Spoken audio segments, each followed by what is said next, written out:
Willkommen. Lass dich ankommen. Ganz langsam. So wie du bist. Heute Nacht musst du nirgendwo anders sein. Nichts denken, nichts planen, nichts behalten. Spüre die Form deines Körpers, dort, wo er ruht. Spüre das Gewicht deiner Schultern, die kleine Wärme im Nacken, die lange Linie deiner Wirbelsäule, wie sie sich in das einsenkt, was sie trägt. Lass deinen Kiefer weich werden. Lass deine Hände schwer werden. Lass deinen Atem seinen eigenen langsamen Rhythmus finden, ganz ohne dein Zutun, so wie der Atem es immer weiß. Heute Nacht gehst du auf eine stille Reise.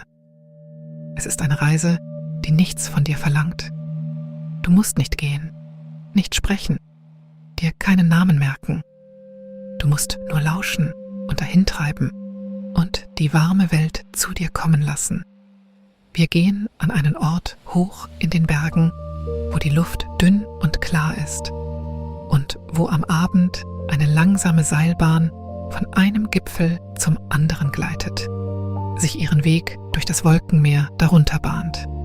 Jede Kabine dieser Bahn ist ein eigenes kleines Badehaus, eine stille, hölzerne Kammer voller mineralischem Dampf, in der Reisende baden und dösen und das wechselnde Licht durch beschlagenes Glas betrachten. Die Bahn hat es nie eilig. Ihre Hüter glauben, dass man eine Reise am besten an der Sanftheit ihrer Ankünfte ermisst. Also wird heute Nacht nichts eilig sein. Nicht das Seil hoch oben. Nicht der Dampf, der sich langsam durch die Kabinen kräuselt. Nicht die Stimme, der du zuhörst. Nicht dein Atem. Nicht deine Gedanken. Lass deine Augen sich schließen, falls sie es nicht schon sind. Lass das Bett unter dir so warm und ruhig werden wie das langsame Schaukeln einer Bergkabine im Abendlicht. Lass den Raum um dich herum an den Rändern weich werden, so wie ein Fenster von Kondenswasser weich wird, so wie eine Erinnerung mit der Zeit weich wird. Du bist im Begriff, an Bord zu gehen.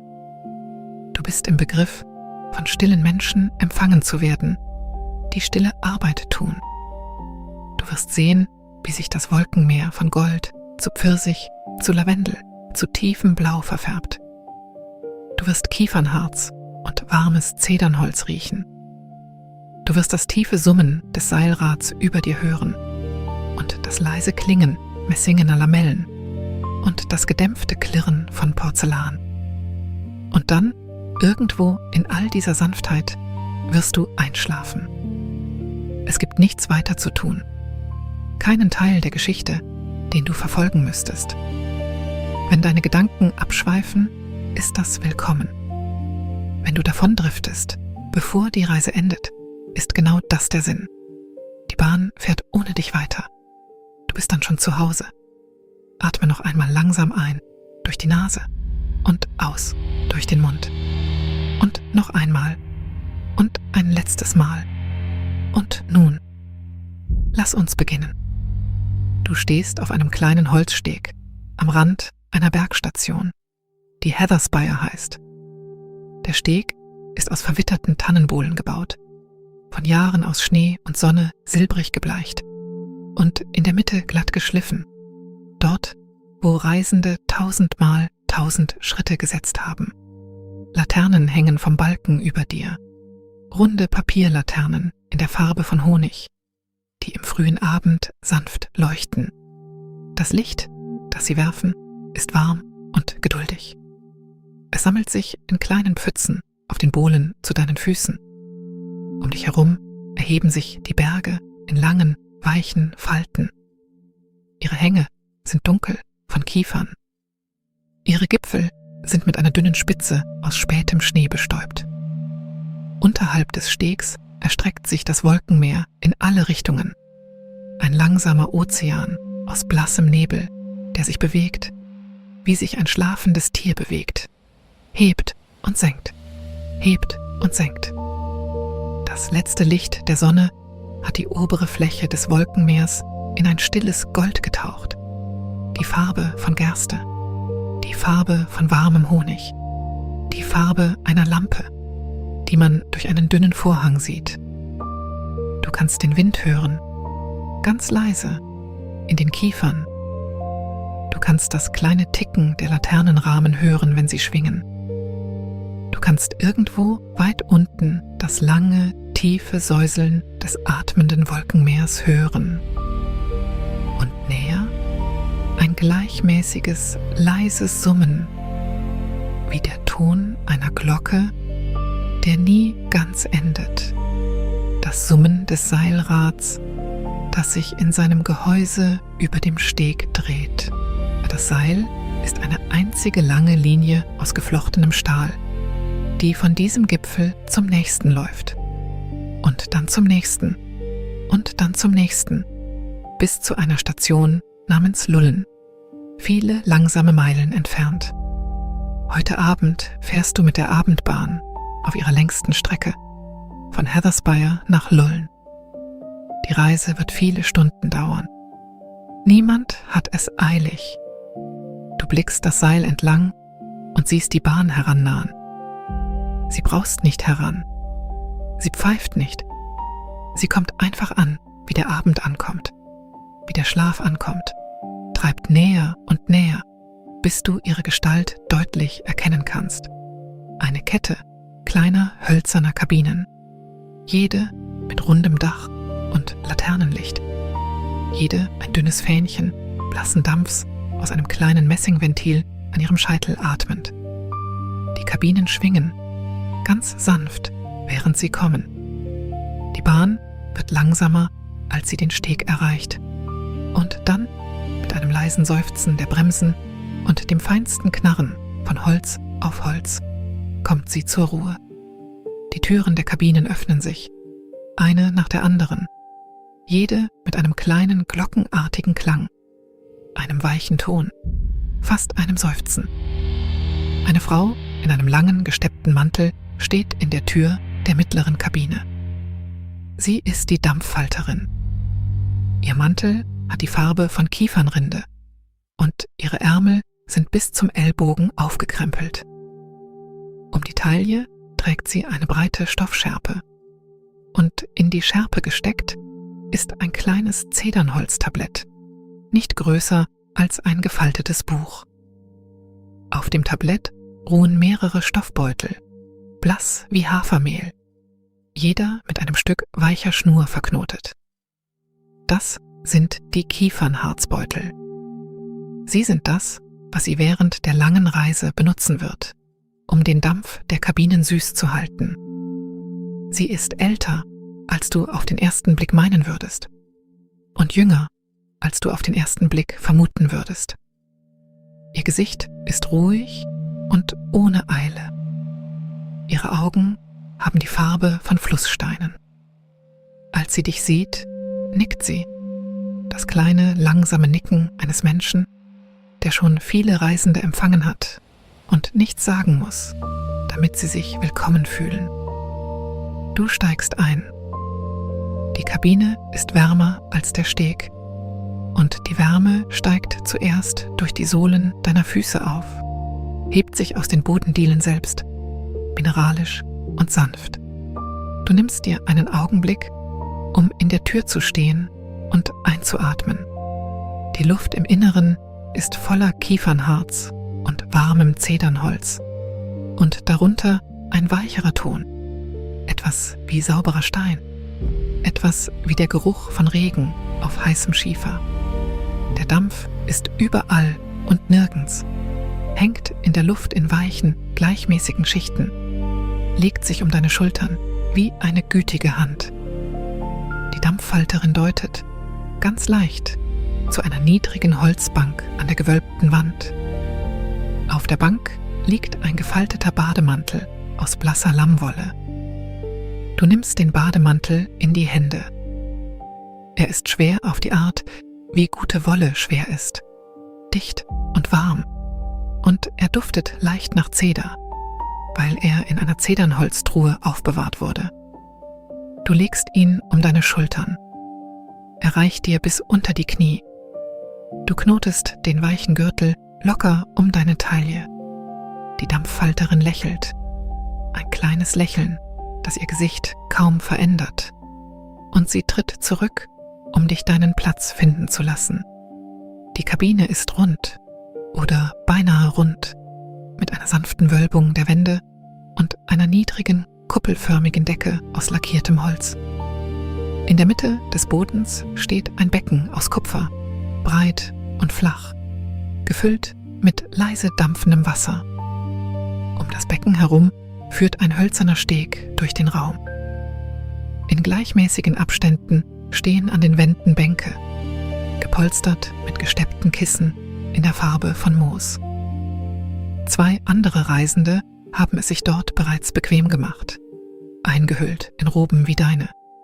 Jeder hält eine kleine Porzellantasse. Ihre Augen sind halb geschlossen.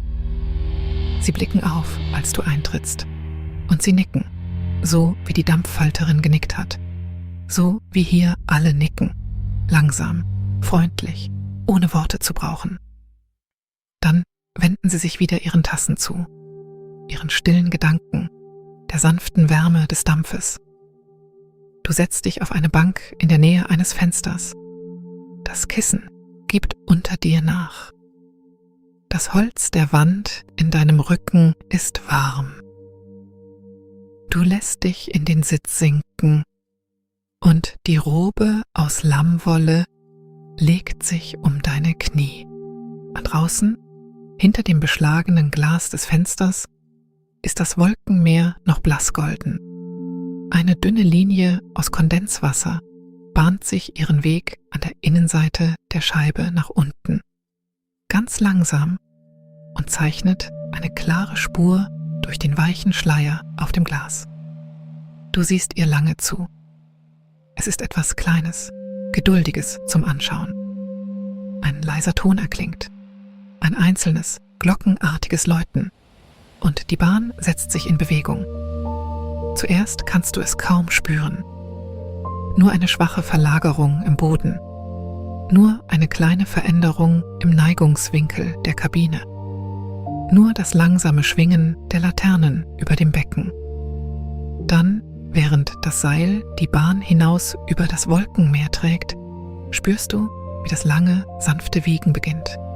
Eine Bewegung von einer Seite zur anderen, langsam und gleichmäßig, wie das Wiegen einer Wiege, wie das Wiegen eines kleinen Bootes vor Anker. Das Seil summt über dir. Ein tiefer, stetiger Ton, beinahe mehr gespürt als gehört, der sich in deinen Knochen niederlässt. Du lässt dich darauf ein, ihm zuzuhören. Du lässt ihn Teil der Luft werden.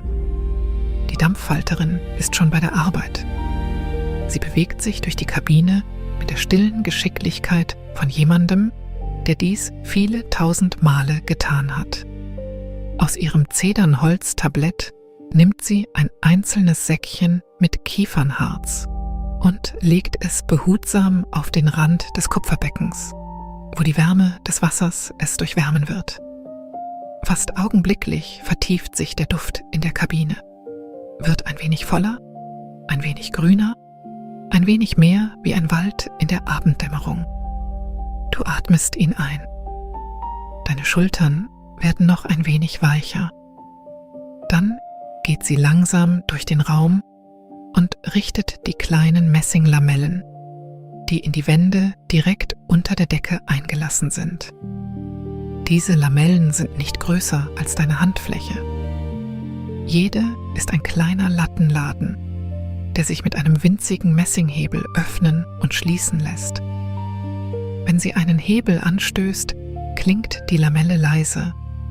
Ein Geräusch so zart, dass du beinahe meinst, du hättest es dir eingebildet, wie der Klang eines Windspiels aus einem anderen Raum gehört.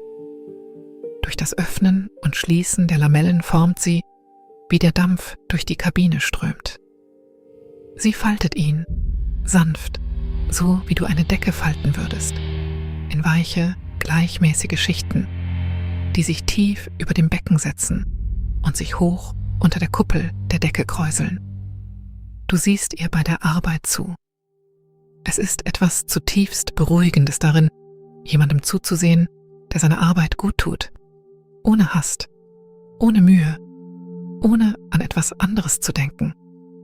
Ihre Hände wissen, was zu tun ist. Ihre Füße wissen, wo sie stehen müssen. Sie muss die Lamellen nicht ansehen, um sie zu finden. Sie muss die Säckchen in ihrem Tablett nicht zählen. Nachdem sie den Dampf gefaltet hat, geht sie zu einer kleinen Nische in der Wand, wo ein polierter Kupferkessel auf einem langsamen Wärmer steht. Aus dem Kessel gießt sie blassbernsteinfarbenen Tee in eine kleine Porzellantasse, nicht größer als ein halber Apfel. Die Tasse macht ein leises, gedämpftes Klingen, als sie das Holztablett berührt. Sie bringt dir die Tasse, hält sie behutsam in beiden Händen und stellt sie auf das kleine Holzbord unter deinem Fenster. Es ist Gerstentee. Er duftet warm und geröstet und ein wenig süß. Du nimmst ihn in deine Hände. Das Porzellan ist heiß genug, um zu trösten und nicht heiß genug, um zu überraschen. Du atmest den Dampf ein. Du nimmst einen kleinen, langsamen Schluck. Er schmeckt, wie Gerstentee schmeckt. Still, kornwarm, mit dem leisesten Hauch von etwas wie frischem Heu. Du sitzt mit der Tasse in den Händen und siehst zu, wie das Wolkenmeer am Fenster vorüberzieht. Das Gold hat sich zu verändern begonnen. Wo es vor wenigen Minuten noch die Farbe von Gerste hatte, hat es jetzt die Farbe von Pfirsichhaut. Weicher, wärmer, mit dünnen Streifen aus Rosa, die sich langsam hindurchziehen. Die Berge rund um die Bahn verdunkeln sich zu tiefen, blau-grünen Gestalten. Das Seil summt weiter. Die Kabine wiegt sich. Der Dampf faltet sich. Du nimmst noch einen Schluck Tee. Eine lange Zeit geschieht nichts, so wie an einem Winterabend am Feuer nie etwas geschehen ist, so wie in einem langen, warmen Bad nie etwas geschehen ist. Die Bahn gleitet. Die Dampffalterin geht ihrer Arbeit nach. Und die anderen Reisenden sinken tiefer in ihre Roben. Ihre Augen schließen sich. Ihre Tassen ruhen behutsam an ihren Knien. Einer von ihnen, ein kleiner alter Mann mit einem Bart wie eine weiche, silberne Wolke, hat schon zu schlafen begonnen. Sein Kinn ruht auf seiner Brust. Seine Tasse wird sicher in beiden Händen gehalten. Sein Atem geht lang und langsam. Die Dampffalterin nimmt im Vorbeigehen eine kleine wollene Decke aus einem Regal und legt sie behutsam über seinen Schoß. Er wacht nicht auf. Er atmet nur ein wenig tiefer. Du spürst, wie deine eigenen Augen schwer werden. Du kämpfst nicht dagegen an. Du musst es nicht. Wenn du hier hinüberdriftest, wird die Bahn weiterfahren. Wenn du hier hinüberdriftest, wird die Dampffalterin weiter die Kabine pflegen. Wenn du hier hinüberdriftest, wird sich das Wolkenmeer weiter von Pfirsich zu Lavendel verfärben, von Lavendel zu Blau. Aber noch eine Weile bleibst du bei der warmen Tasse, beim sanften Wiegen, beim Summen des Seilrades über dir. Nach einer Weile beendet die Dampffalterin ihre Arbeit in dieser Kabine und geht weiter zur nächsten. Die Kabinen sind durch kurze, überdachte Übergänge miteinander verbunden, jeder mit kleinen Pendeltüren aus getäfeltem Holz versehen. Sie öffnet eine dieser Türen und während sie das tut, gleitet eine dünne Zunge kühler Bergluft in die Kabine und der Dampf weicht zur Seite, um ihr Platz zu machen. Dann ist sie hindurch und die Tür schwingt hinter ihr zu und der Dampf setzt sich wieder. Du beschließt, ohne es ganz zu beschließen, ihr zu folgen. Du erhebst dich von deiner Bank, langsam, die Tasse mit Gerstentee noch in der Hand. Die Robe aus Lammwolle ist so warm und weich um dich, dass sie sich weniger wie Kleidung anfühlt und mehr wie eine Art Umarmung. Deine Füße in weichen Stoffpantoffeln, die für dich bereitgelegt wurden, machen auf den Bodendielen kaum ein Geräusch. Du gehst zur Pendeltür. Du drückst sie auf. Der überdachte Übergang zwischen den Kabinen ist kurz, vielleicht 4 Schritte lang. Er ist mit demselben warmen Holz vertäfelt wie die Kabinen selbst. Zu beiden Seiten gibt es kleine Fenster und durch sie kannst du das Wolkenmeer unter dir sehen und die matt violetten Gestalten der Berge um dich herum. Der Übergang wiegt sich stärker als die Kabinen, in einer langsamen, stetigen Art, die irgendwie überhaupt nicht beunruhigend ist.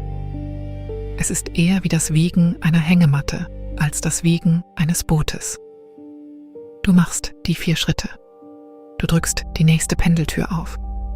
Du trittst in die zweite Kabine. Sie ist der ersten sehr ähnlich.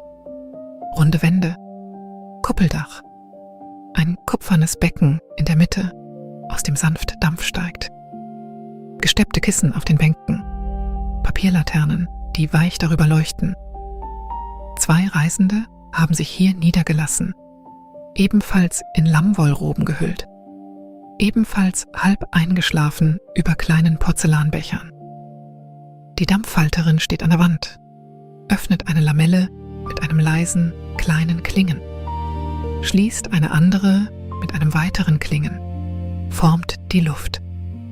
Sie blickt auf, als du eintrittst, und sie nickt, und sie scheint nicht überrascht, dass du gekommen bist.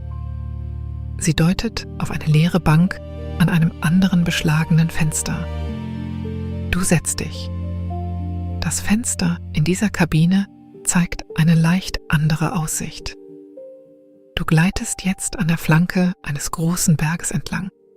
Sein Hang so nah, dass du beinahe einzelne Bäume erkennen könntest, wäre da nicht der Beschlag auf dem Glas. Das Licht ist tiefer geworden. Das Pfirsichfarbene des Wolkenmeeres beginnt einem weicheren Rosé zu weichen. Das Rosé wiederum beginnt hier und da, erste Anklänge von Lavendel anzunehmen. Der Himmel über dem Wolkenmeer ist ein klares, blasses Blau und der allererste Stern zeigt sich als winziger Lichtpunkt. Nachdem die Dampfhalterin den Dampf in dieser Kabine gefaltet hat, nimmt sie ein frisches Kiefernharzsäckchen aus ihrem Zedernholztablett. Sie legt es auf den Rand des kupfernen Beckens.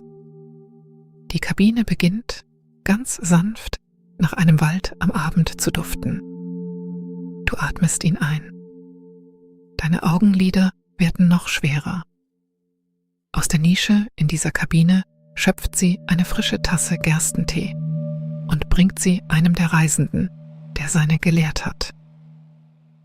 Er nimmt sie mit beiden Händen und einer kleinen Verbeugung des Kopfes entgegen. Er spricht nicht. Er muss es nicht. Er lächelt nur sanft, nimmt einen langsamen Schluck und lässt die Augen wieder zufallen. Die Dampfhalterin wendet sich nun dem kupfernen Becken selbst zu. Aus einer kleinen Holzklappe in den Bodendielen zieht sie eine Schöpfkelle mit langem Stiel und damit schöpft sie ein Maß frisches Wasser aus einem Vorratstank darunter. Sie gießt das Wasser behutsam in das Becken. Die mineralische Wärme steigt ein wenig stärker vom Boden auf. Der Dampf verdichtet sich, legt sich, faltet sich unter ihren geduldigen Händen in neue, weiche Schichten. Du beobachtest all das, ohne nachzudenken, so wie du ein Feuer beobachten würdest. Oder die langsame Bewegung des Wassers in einem Bach. Dein Geist beginnt langsamer zu werden. Dein Atem ist länger geworden. Du nippst an deinem Tee. Nach einer Weile geht die Dampfhalterin weiter in die nächste Kabine und du stellst fest, dass du ihr gern wieder folgen würdest. Also tust du es. Du stehst auf. Du gehst mit weichen Stoffschritten über den schwankenden Übergang. Du drückst dich in die nächste Kabine. Und so verläuft die lange Abendreise. Kabine um Kabine empfangen dich die kleinen runden Räume. Jede ist in den sanften, wesentlichen Dingen gleich. Die Kuppel, das Becken, die Laternen, die gepolsterten Bänke, der Duft von Kiefernharz und warmer Zeder, das gedämpfte Klirren der Porzellantassen, das Klingen der Messinglamellen, die sich öffnen und schließen. Jede ist auch ein wenig anders. Eine etwas andere Aussicht durch beschlagenes Glas. Ein etwas anderer Reisender, der in einer Ecke döst. Eine etwas andere Anordnung gefalteter Decken auf einem Regal. In einer Kabine sitzt eine große Frau an einem kleinen, in die Wand eingebauten Schreibpult und pinselt mit einer Federkielfeder langsame Zeichen in ein Lederheft. Sie blickt nicht auf. Ihr Handgelenk bewegt sich sanft. Das Laternenlicht fängt sich im weichen Schimmer ihres Ärmels. Die Dampffalterin geht hinter ihr vorbei, faltet die Luft mit den Messinglamellen und zieht weiter. In einer anderen Kabine schläft ein junger Mann tief, an einen Stapel Kissen gerollt, seine Tasse leer auf der Ablage neben ihm, eine dicke Decke bis an die Schulter gezogen. Die Dampffalterin verweilt einen langen Augenblick bei ihm.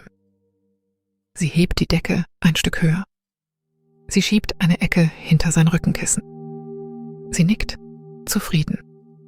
Sie geht weiter. In einer weiteren Kabine sitzen 3 Reisende zusammen auf einer langen Polsterbank, lehnen sanft aneinander, die Augen alle geschlossen, der Atem in einem langsamen, gemeinsamen Rhythmus. Die Laterne über ihnen wiegt sich. Das Seil summt. Der Dampf faltet sich. Du gehst der Reihe nach durch jede Kabine, folgst der Dampffalterin und nach einer Weile hörst du auf, darüber nachzudenken, wie viele Kabinen es sind. Und du gehst einfach von einer zur nächsten, weicher Schritt um weichen Schritt. Du hörst auf, die Messingklänge zu zählen. Du hörst auf, die Tassen Tee zu zählen. Du folgst nur dem langsamen Rhythmus der Reise. Und du atmest. Und du schaust. Mit der Zeit, und die Zeit hat begonnen, sich wie etwas sehr Loses anzufühlen. Ein Stoff, den du falten könntest, so wie der Dampf gefaltet wird. Kommst du zu einer Kabine nahe dem vorderen Teil der Bahn, die sich auf eine stille Weise von den anderen unterscheidet. Sie ist ein wenig größer. In ihrer Mitte steht ein Becken wie die anderen, nur etwas breiter. Und um das Becken läuft ein Rand aus polierten Flusssteinen. Jeder so glatt wie ein Ei. Das ist die Sammelkabine. Die Dampffalterin verweilt hier länger als anderswo. Sie dreht einen kleinen Messingschlüssel in einer Wandtafel. Und die Lamellen entlang der Wände beginnen, eine nach der anderen, sanft zu klingen, öffnen und schließen sich in einer langsamen, geduldigen Abfolge. Der Dampf in der Sammelkabine hebt und senkt sich in langen, langsamen Wellen, wie der Atem von etwas sehr Großem und sehr Ruhigem. Du spürst jedes Heben. Du spürst jedes Senken. Du spürst, wie dein eigener Atem beginnt, sich, ohne dass du ihn darum bittest, danach auszurichten. Du setzt dich auf eine geschwungene Bank nahe dem Flusssteinbecken. Du stellst deine Tasse auf die hölzerne Ablage neben dir. Du lässt deinen Kopf sanft an die warme Wand der Kabine zurücksinken. Die Lammwolle deiner Robe ist so weich. Das Summen des Seils oben ist so gleichmäßig. Das Klingen der Lamellen ist so leise.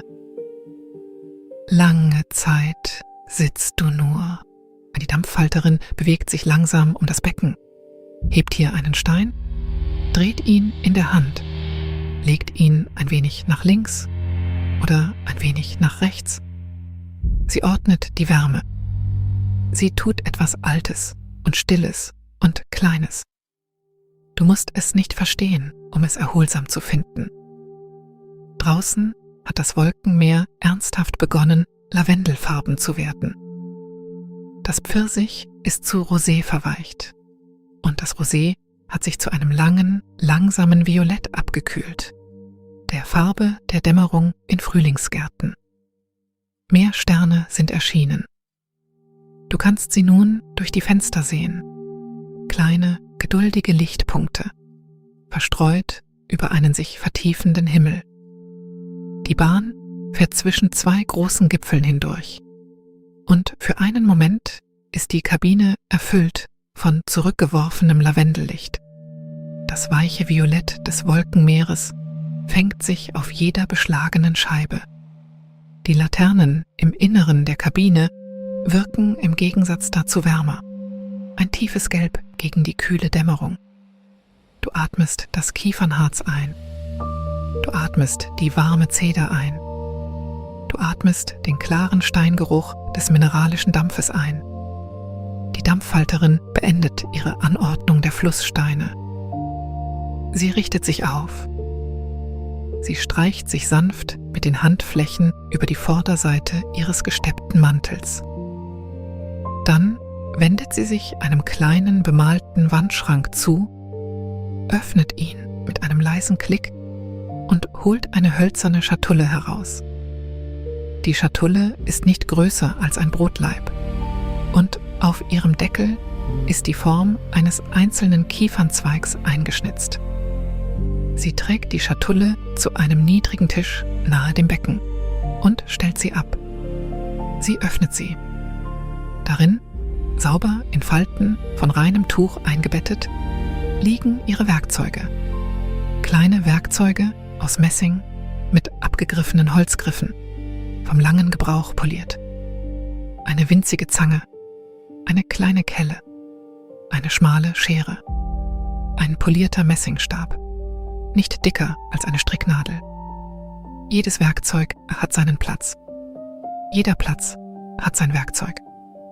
Du siehst, wie sie eines nach dem anderen auf einem weichen Tuch auslegt.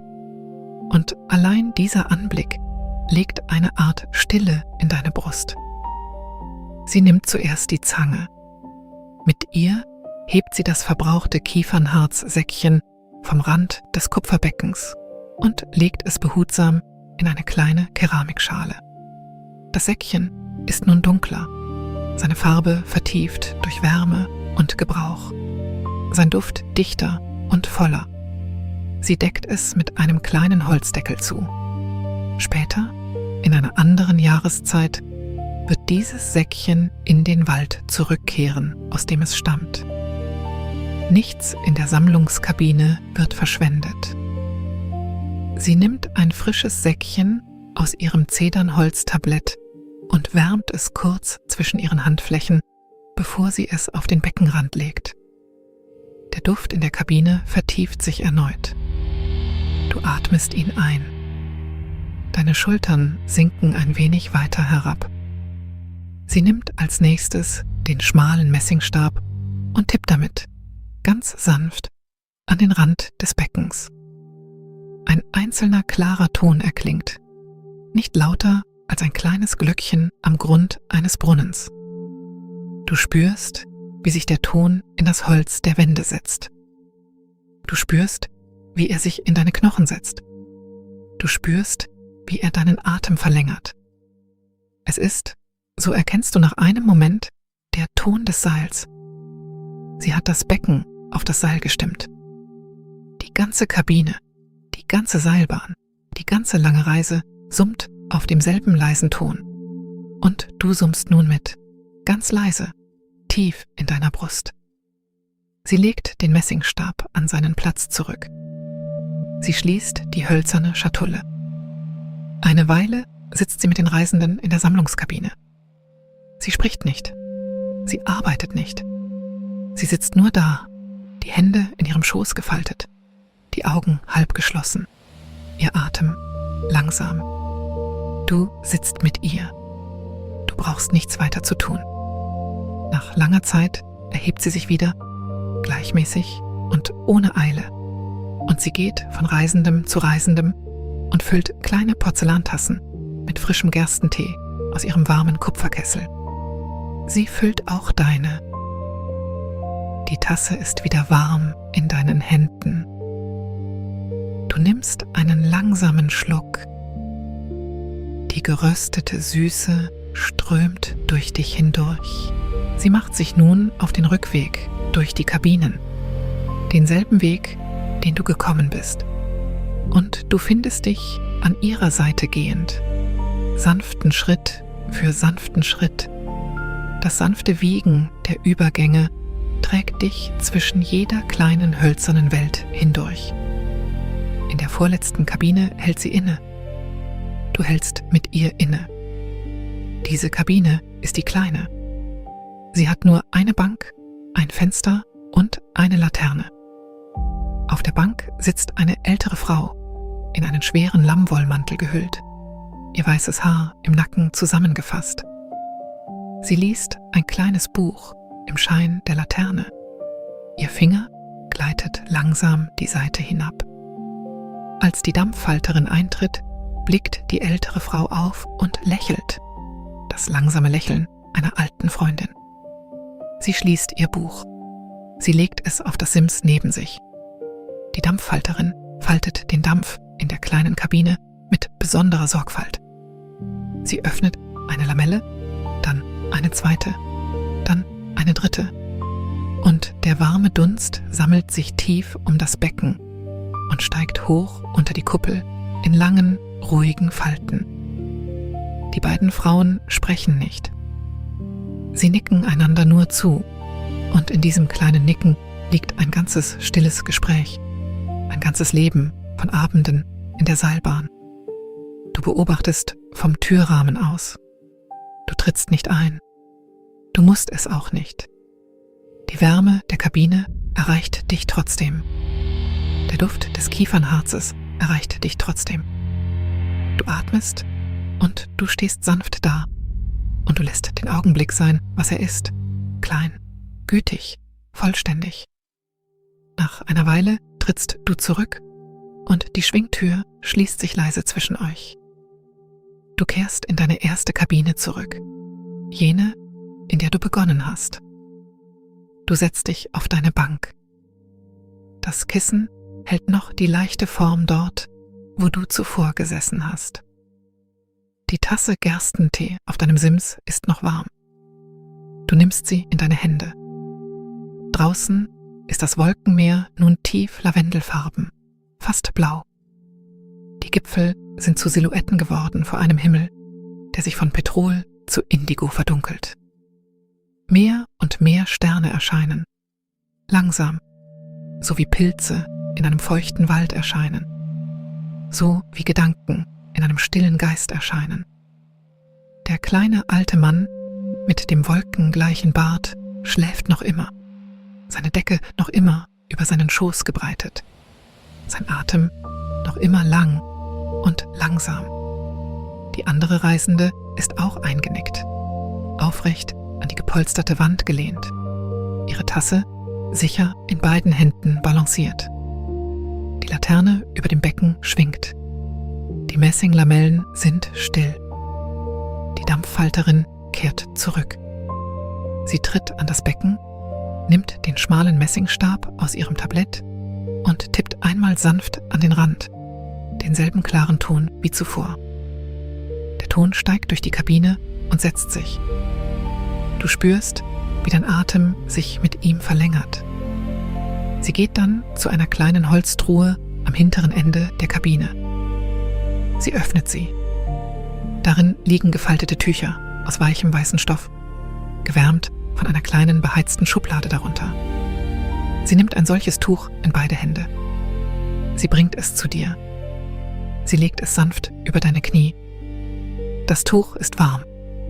Es duftet leicht nach Zeder. Du legst deine Hände darauf.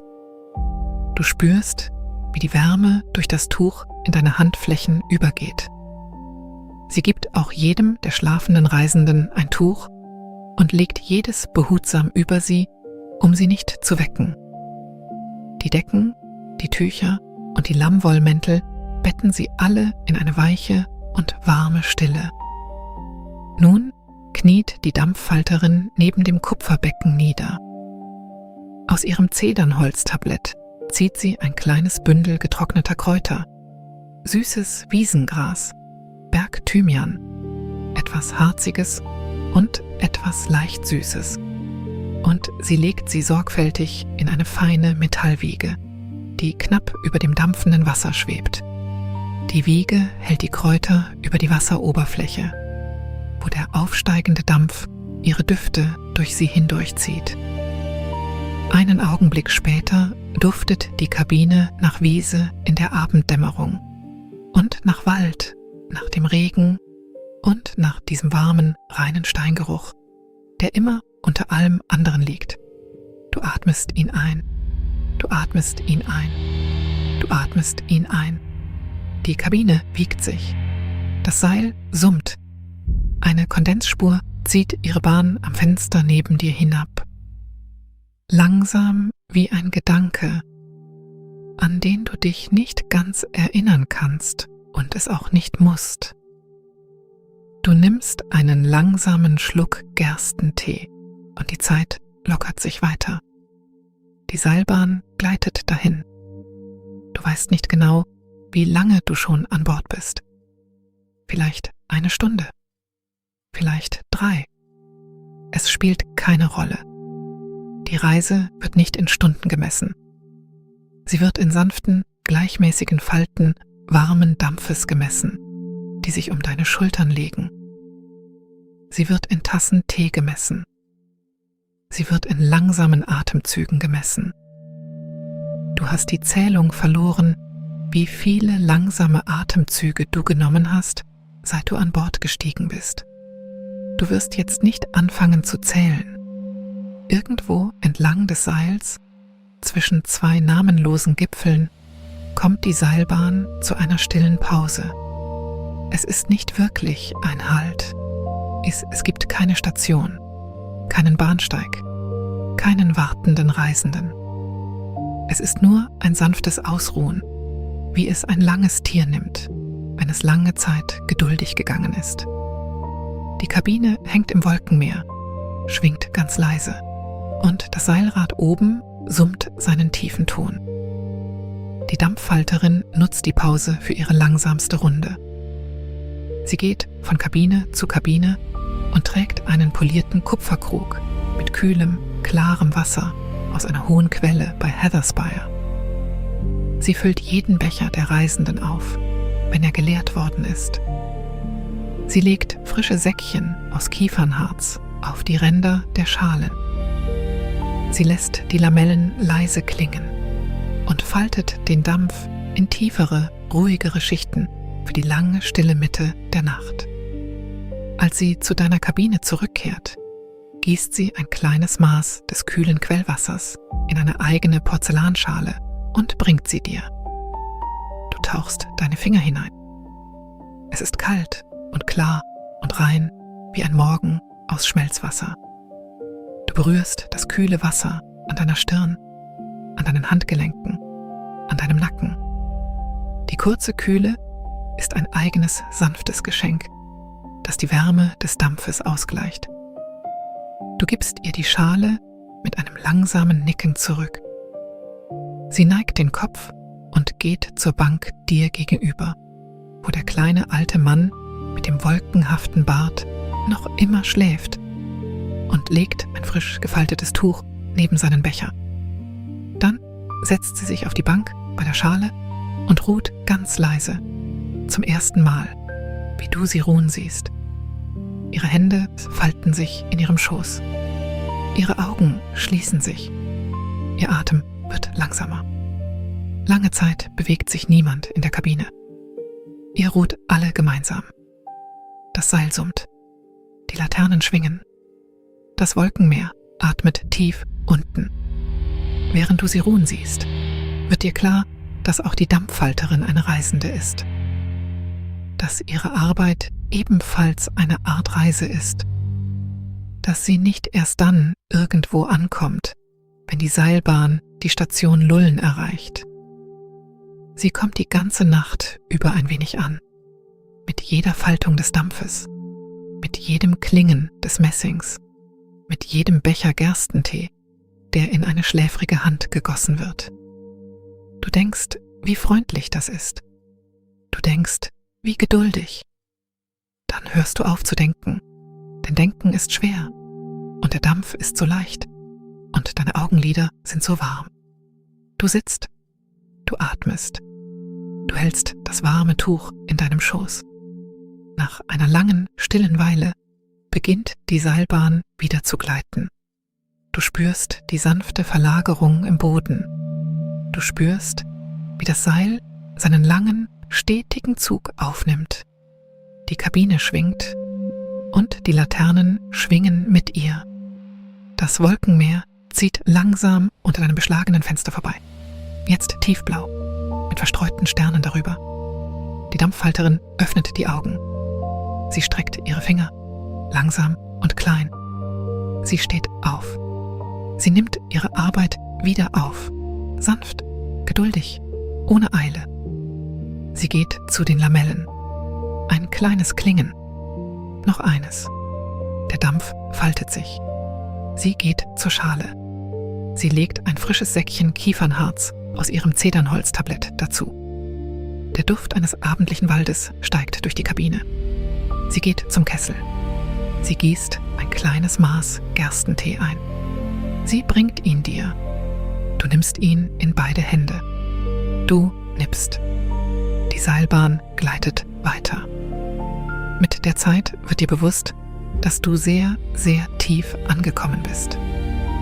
Der Lammwollmantel ist so weich um dich herum, dass du nicht mehr recht sagen kannst, wo er endet und du beginnst. Die Bank unter dir ist so warm, dass du ihre Form vergessen hast. Der Becher in deinen Händen hat deine Handflächen ganz durchgewärmt. Die mineralische Wärme in den Bodendielen hat deine Füße gelöst. Deine Schultern sind schwer, auf eine freundliche, langsame Weise. Dein Kiefer ist weich. Deine Augen sind beinahe geschlossen. Das Seil summt. Die Laternen schwingen. Die Messinglamellen klingen ganz leise, eine nach der anderen. Der Dampf faltet sich. Du spürst den Rhythmus der Reise jetzt in jedem Atemzug. Ein, aus, ein, aus. Solange das Seil summt, bist du gehalten. Solange der Dampf sich faltet, bist du warm. Solange die Laternen schwingen, bist du sicher. Du lässt deinen Becher in deinem Schoß ruhen, sicher in beiden Händen gehalten, so wie du es bei den anderen Reisenden gesehen hast. Du lässt deinen Kopf sanft an die warme Holzwand der Kabine zurücksinken. Du lässt deine Augen sich schließen. Du kannst das Lavendelblau noch sehen, wie es in ein tiefes Blau übergeht. Du kannst die kleinen hellen Sterne noch sehen. Du kannst noch sehen, wie der sanfte Nebel langsame Linien an der Innenseite des Fensters zieht. Aber du siehst sie jetzt hinter deinen geschlossenen Augen, so wie du die Glut eines Feuers hinter geschlossenen Augen siehst, so wie du das letzte Licht eines Abends hinter geschlossenen Augen siehst. Die Dampffalterin, die in der Nähe leise arbeitet, stört dich nicht. Sie geht auf tuchweichen Füßen. Sie atmet im Takt der Schale. Sie faltet den Dampf noch sanfter, lässt ihn tief sinken, lässt ihn warm liegen, legt ihn in lange, ruhige Schichten, die sich um dich herum niederlassen, wie eine vielschichtige Decke. Irgendwo, in einer anderen Kabine, klingt eine weitere Messinglamelle. Irgendwo, in einer anderen Kabine, stößt ein Porzellanbecher sanft an eine hölzerne Ablage. Irgendwo, weit unten, atmet das Wolkenmeer seinen langen, tiefen Atem. Das Seil summt. Die Seilbahn gleitet. Du bist warm. Du bist sicher. Du bist gehalten. Lange Zeit treibst du einfach. Manchmal nimmst du die Kabine wahr und den sanften Dampf und die warme Bank. Manchmal nicht. Manchmal findest du dich weit weg von der Seilbahn wieder, gehst leise durch eine Wiese, an die du dich fast erinnerst.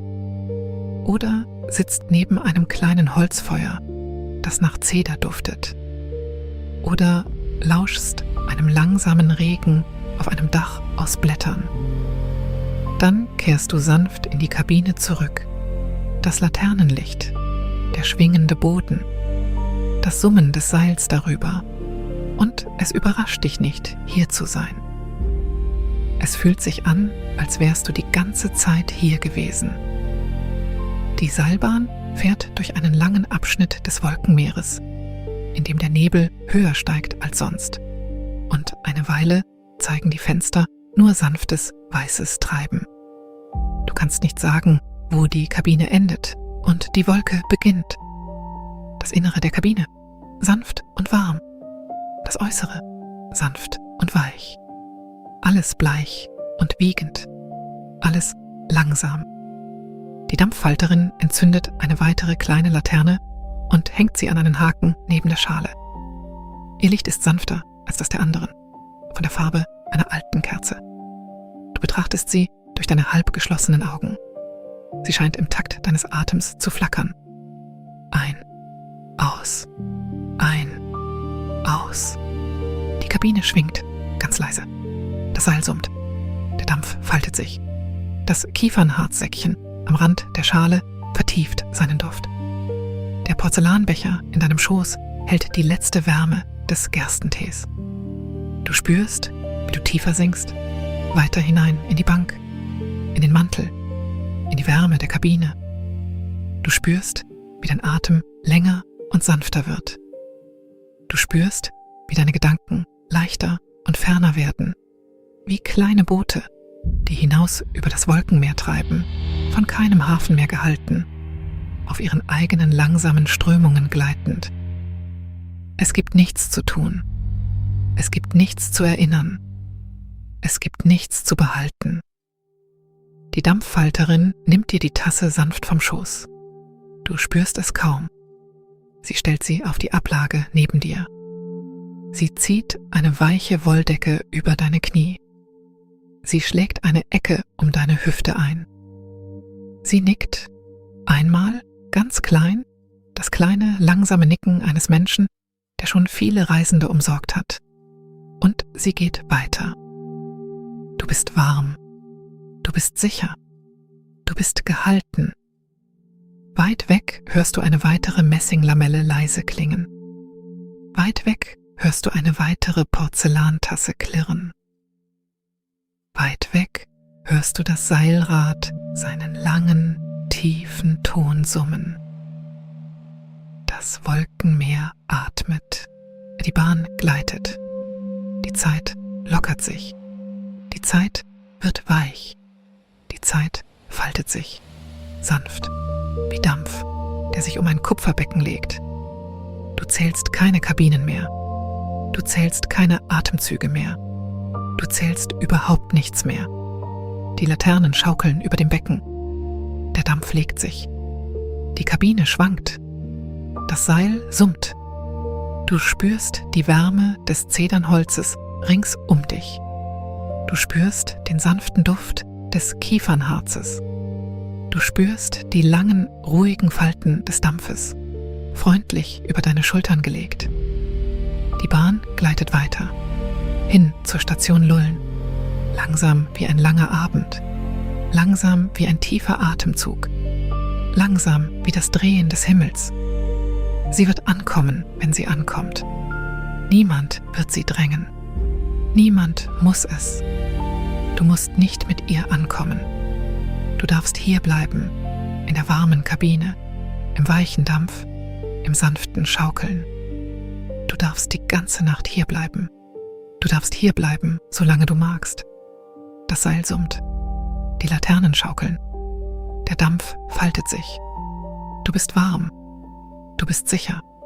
Du bist gehalten. Lass dich jetzt ruhen. Lass dich sinken. Lass dich treiben. Lass die Kabine dich tragen. Lass das Wolkenmeer die Kabine tragen. Lass das Seil das Wolkenmeer tragen. Lass die langsame Nacht alles tragen. Atme sanft ein. Atme weich aus. das Kiefernharz, das warme Zedernholz, der mineralische Dampf, der aus den Bodendielen steigt, das kleine Klingen einer Messinglamelle weit weg, das gedämpfte Klirren von Porzellan weit weg, das tiefe Summen des Seilrads, oben, das Lammwolle, warm um deine Schultern, die Kabine, die schaukelt, die Laterne, die sanft leuchtet, das Wolkenmeer unten, das atmet, die Sterne oben, geduldig, du treibst, du ruhst, du lässt los, die Bahn gleitet ohne dich weiter, langsam und gütig, durch die sich verdunkelnden Gipfel, hin zu einer Station, die warten wird, solange es nötig ist. Die Dampffalterin faltet den Dampf, die Laternen schaukeln, das Seil summt. Du bist warm, du bist sicher, du bist gehalten. Schlafe jetzt, schlafe sanft, schlafe tief, schlafe. Die Kabine schwankt, das Seil summt, die Laternen leuchten. Du bist hier und du bist nirgendwo. Und beides ist dieselbe Art von Wärme. Die Berge draußen sind jetzt weicher geworden. Ihre Ränder haben begonnen zu verschwimmen, als hülle die Nacht selbst sie in eine lange graue Decke. Die Gipfel haben keine Gipfel mehr. Sie sind nur noch Andeutungen von Gipfeln, nur noch die Erinnerung an Stein, nur noch das sanfteste Steigen und Fallen gegen einen Himmel, der sich zur Farbe stillen Wassers verdunkelt hat. Du siehst sie durch das Fenster, ohne wirklich hinzusehen. Deine Augen sind schwer. Deine Augen sind sich selbst gegenüber freundlich. Sie dürfen sich schließen und sie dürfen sich öffnen und sie dürfen irgendwo zwischen beidem ruhen. Die Dampffalterin bewegt sich leise am anderen Ende der Kabine. Du drehst den Kopf nicht, um sie zu sehen. Du spürst sie nur dort, so wie man eine Kerze in einem anderen Zimmer spürt. Eine kleine Anwesenheit. Eine geduldige Anwesenheit. Sie faltet den Dampf in lange, ruhige Falten. Sie legt sie sanft über die hölzernen Balken. Sie lässt sie wieder herabsinken. Sie faltet sie erneut. Es ist eine Arbeit, die kein Ende und keinen Anfang kennt. Es ist eine Arbeit, die nichts von dir verlangt. Sie wird einfach getan und wieder getan und wieder getan, so wie Atem getan wird, so wie die Gezeiten getan werden, so wie die langsame Nacht getan wird. Du spürst, wie deine Schultern weich werden. Du spürst, wie dein Kiefer weich wird. Du spürst, wie der kleine Ort zwischen deinen Augenbrauen weich wird. Du spürst deine Hände, die in deinem Schoß ruhen, die Handflächen nach oben, die Finger locker, als hättest du sie dort vor vielen Stunden abgelegt und vergessen. Die Decke aus Lammwolle ist warm über deinen Knien. Sie duftet leise nach Zedernholz und leise nach etwas Süßerem, vielleicht nach den getrockneten Wiesenblumen, die in den Leinenschrank gelegt waren, in dem sie aufbewahrt wurde. Kamille, süßes Heu, ein Hauch von Honig. Du atmest es ein, du atmest es aus. Die Kabine schwankt. Irgendwo weit unten bewegt sich das Wolkenmeer. Es bewegt sich so, wie Milch sich in einer weiten Schale bewegt, wenn die Schale sanft auf einen Tisch gestellt wird. Ein langsames Kräuseln, ein langsames Sichsetzen, ein langsames Zurückkehren zur Stille. Du kannst es jetzt nicht sehen. Die Fenster sind dunkel geworden, doch du kannst es spüren. Du kannst sein stilles Gewicht unter dem Seil spüren, unter der Kabine, unter allem. Das Wolkenmeer ist geduldig. Das Wolkenmeer ist alt. Das Wolkenmeer ist schon sehr lange hier und es wird noch sehr lange hier sein. Und heute Nacht wiegt es die lange, dünne Linie des Seils und die kleine, helle Perle der Kabine und dich, vom Seil gehalten, von der Wolke gehalten, vom langsamen Drehen der Bergnacht gehalten. Die Bahn treibt weiter. Es gibt einen Ort voraus, irgendwo entlang der Linie, an dem das Seil durch einen langen, weichen Bogen aus Nebel führt. Du musst nicht bemerken, wann es geschieht. Du wirst nur spüren, wie das Licht um dich sanfter wird, so wie ein Zimmer sanfter wird, wenn jemand einen Vorhang zuzieht. Der Nebel wird sich lautlos um die Kabine schließen. Er wird die Kabine halten, wie Wasser ein Blatt hält. Er wird die Kabine weitertragen, langsam und gütig. Und weiter voraus, jenseits des Nebelbogens, wird sich das Seil zu einem kleinen Tal hinabsenken, in dem die Laternen der Station Lullen bereits brennen, bereits warten, bereits geduldig sind. Kleine bernsteinfarbene Laternen in einer langen, ruhigen Reihe. Ein Bahnsteig aus warmem, hellem Holz. Eine Bank. Ein Ofen. Ein Kessel, der seit einigen Stunden vor sich hinköchelt und noch einige Stunden weiter köcheln wird. Du musst nicht dorthin. Du musst nicht ankommen. Die Station ist nur eine Freundlichkeit, offen gehalten für jeden, der sie sich wünscht, wann immer er sie sich wünscht. Und heute Nacht wünschst du dir nur, hier zu bleiben, in der warmen Kabine, im weichen Schaukeln, in den langen Falten des Dampfes. Also bleibst du. Die Dampffalterin faltet den Dampf. Die Laternen schaukeln. Das Seil summt sein tiefes, geduldiges Summen. Die Kabine zieht durch das weiche Dunkel wie ein kleines leuchtendes Etwas durch ein großes, stilles Etwas. Du spürst die Wärme des Zedernholzes rings um dich. Du spürst den sanften Duft des Kiefernharzes. Du spürst die Kamille, die von der Decke auf deinen Knien aufsteigt. Du spürst den mineralischen Dampf, mild und klar, der aus den Bodendielen steigt. Du spürst das langsame Schaukeln. Du spürst das langsame Summen. Du spürst die langsame Nacht. Und irgendwo, ganz sanft, öffnet sich eine kleine Messinglamelle einen Finger breit und ein Faden kühler Bergluft schlüpft in die Kabine und er trägt das leise, leise Geräusch von Glocken mit sich.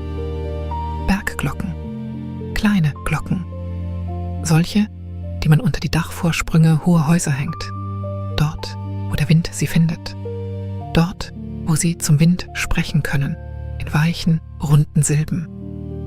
Du hörst sie nur wie eine Andeutung, ein Hauch von Klang, ein Atem von Klang, eine Handvoll runder Töne, ganz leise über das Dunkel gestreut. Sie rufen dich nicht, sie verlangen nichts von dir, sie sind nur der Klang, den die Berge nachts für sich selbst machen, so wie ein schlafender Mensch manchmal einen kleinen Laut von sich gibt, der kein Wort ist. Du lauschst, ohne zu lauschen. Die Glocken verstummen. Die Lamellenklappe schließt sich wieder, sanft. Die Kabine ist warm, die Kabine schwingt. Du spürst die weiche Lammwolle unter deinen Händen. Du spürst die glatte, lackierte Armlehne des Sitzes unter deinem Handgelenk. Du spürst das lange, langsame Gewicht des Tages, das sich endlich niederlegt. Irgendwo hinter dir, irgendwo weit hinter dir, irgendwo, wohin man heute Nacht nicht mehr schauen muss. Der Tag ist vorbei. Der Tag ist gefaltet worden, so wie der Dampf gefaltet wird, in lange, ruhige Falten und beiseite gelegt. Du musst ihn nicht tragen, du musst gar nichts tragen. Das Seil trägt die Kabine, die Wolke trägt das Seil, der Berg trägt die Wolke, die Nacht trägt den Berg. Und etwas Größeres, etwas Gütigeres als all das trägt die Nacht. Du bist innerhalb dieses Getragenwerdens. Du warst schon immer innerhalb dieses Getragenwerdens. Du wirst immer innerhalb dieses Getragenwerdens sein. Ruhe jetzt. Ruhe in der warmen Kabine. Ruhe im sanften Schwingen. Ruhe in den langen Falten des Dampfes. Der Dampffalter faltet noch immer. Seine Hände bewegen sich in langsamen, geduldigen Bögen, so wie die Hände eines Bäckers sich über einen langen Teigfladen bewegen, so wie die Hände einer Weberin sich am Webstuhl bewegen, so wie eine Flut sich über ein glattes Steinufer bewegt. Falten, glätten, ablegen, falten, glätten, ablegen. Du musst ihm nicht zusehen, um es zu wissen. Du kannst spüren, wie sich der Dampf jetzt dichter um deine Knöchel legt, warm wie eine Hand, die sich um eine kleine Flamme schließt. Du kannst spüren, wie er sich sanft um deine Knie sammelt. Du kannst spüren, wie er an den Armlehnen des Sitzes hinaufzieht. Er drängt dich nicht. Er lastet nicht auf dir.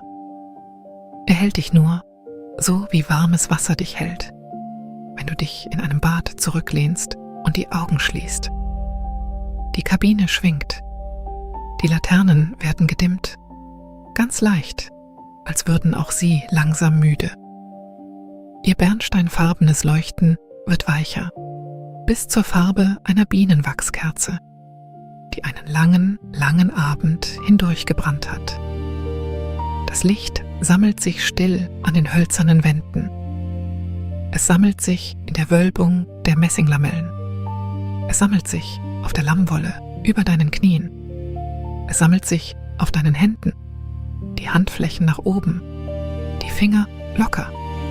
Das Seil summt, die Kabine schwingt. Du treibst. Du treibst, wie ein kleines Boot auf einem weiten, warmen Fluss treibt, wenn das Tau gelöst ist und niemand an einem der Ufer wartet. Du treibst, wie eine Feder treibt, wenn sie von einem hohen Ast gefallen ist und die Luft darunter ganz still ist. Du treibst, wie ein kleiner Gedanke treibt, wenn niemand da ist, ihn zu denken. Es ist in Ordnung zu treiben. Es ist in Ordnung, die Welt an ihren Rändern weich werden zu lassen. Es ist in Ordnung, für eine kleine Weile die Namen der Dinge zu vergessen. Das Seil ist ein langes Wort. Du musst es nicht aussprechen. Die Kabine ist ein kleines Wort. Du musst es nicht aussprechen. Der Dampfhalter ist ein gütiges Wort. Du musst es nicht aussprechen. Du kannst die Wörter loslassen. Du kannst sie durch die Bodendielen hinab und hinaus in das Wolkenmeer darunter treiben lassen, so wie Blätter durch stilles Wasser hinabtreiben. Sie werden am Morgen da sein, wenn du sie haben willst.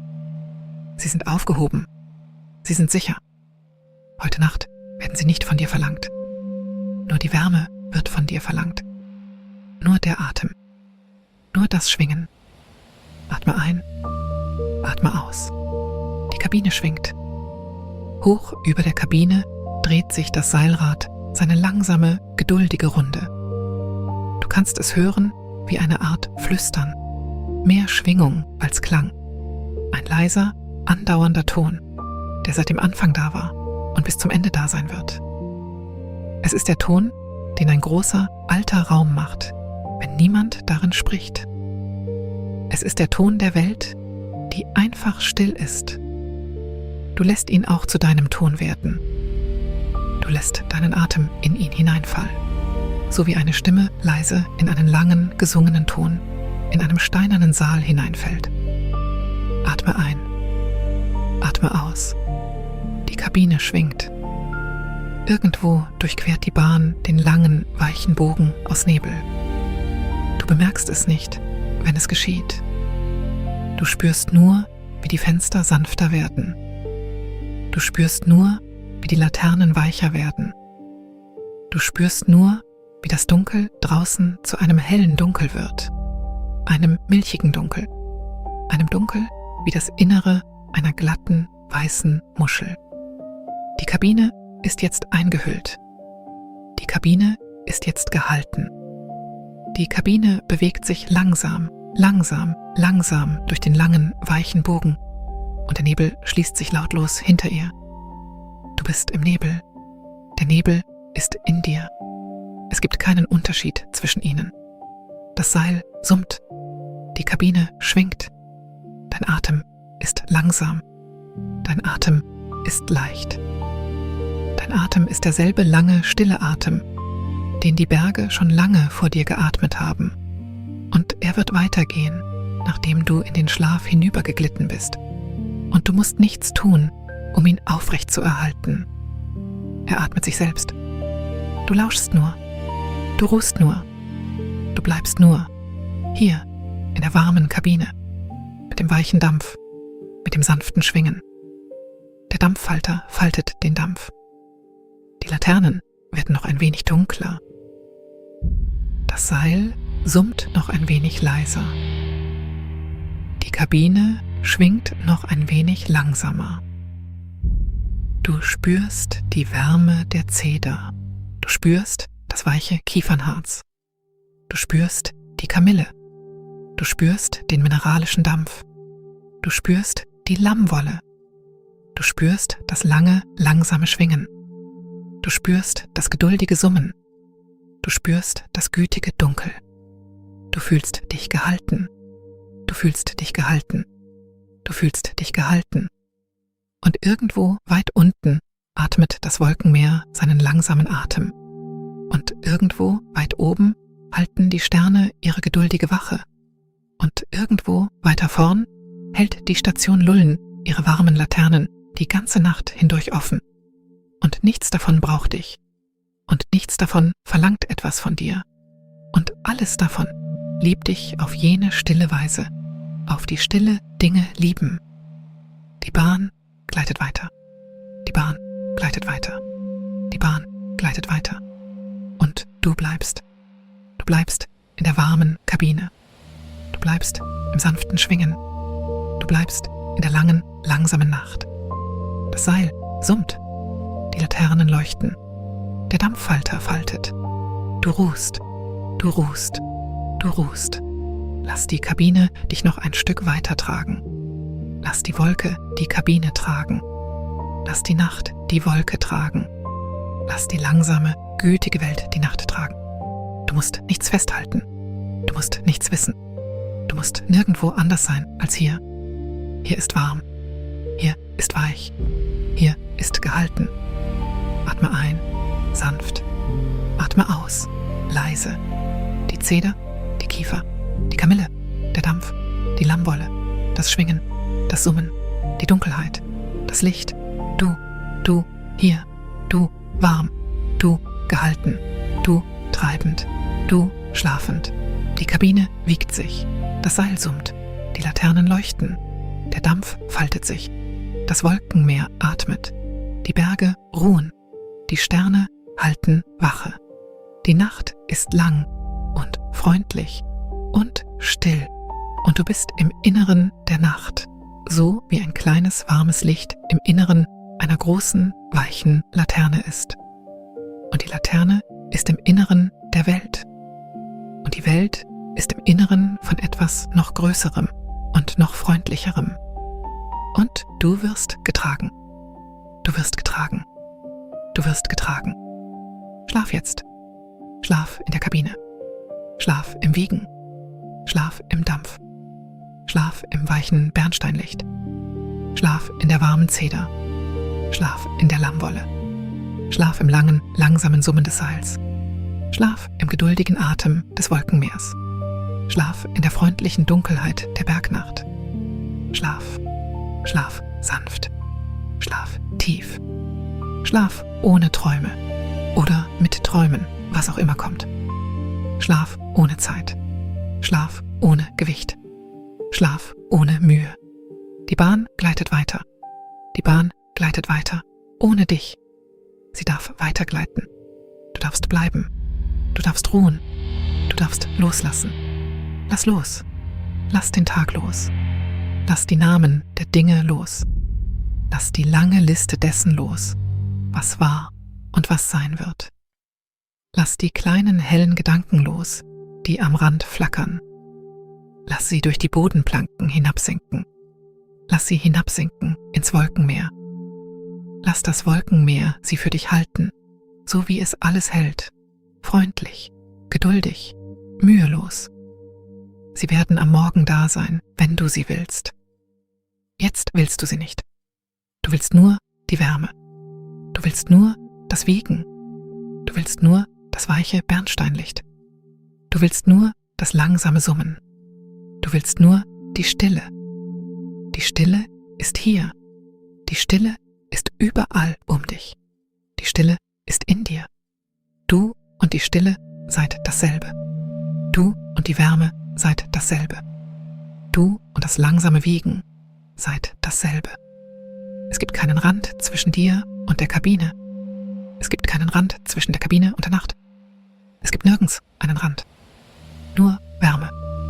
Nur weiches Licht. Nur der lange, langsame Atem des Wolkenmeers. Nur die lange, langsame Drehung des Seilrades. Nur das lange, langsame Falten des Dampfes. Nur Ruhe. Nur Ruhe. Nur Ruhe. Du ruhst jetzt. Du ruhst tief. Du ruhst in der warmen Kabine. Irgendwo entlang der langen Linie zwischen zwei geduldigen Stationen. Irgendwo über einem Meer aus Wolken. Irgendwo unter einem Himmel aus Sternen. Irgendwo im Inneren einer Nacht, die keine Eile kennt. Du ruhst. Du bist sicher. Du bist warm. Du bist gehalten. Die Kabine wiegt sich. Das Seil summt. Die Laternen leuchten. Der Dampf faltet sich. Du schläfst. Du schläfst. Du schläfst. Gute Nacht. Gute Nacht, Reisende oder Reisender. Gute Nacht, sanftes Herz. Gute Nacht in der warmen Kabine. Gute Nacht in der langen, langsamen Nacht. Schlaf, Schlaf, Schlaf.